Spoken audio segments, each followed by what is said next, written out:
Hello and welcome to how to create a glow effect in Photoshop. I'm so excited about this tutorial because we're going to show you how to take any standard image and turn an object into a light source. And then we're literally going to show you how to paint light in Photoshop. By cutting our subject out as well as the object you want to cut out, we're able to accurately paint in highlights and shadows that make it look like the light is actually interacting with our subjects. You're going to learn how to paint light realistically, and this is done using many different layers at different opacities and different blending modes. Each layer adds to the effect of lighting, creating this glow effect.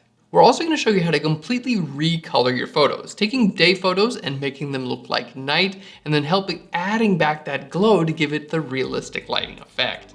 We got a great tutorial for you. Let's jump into Photoshop.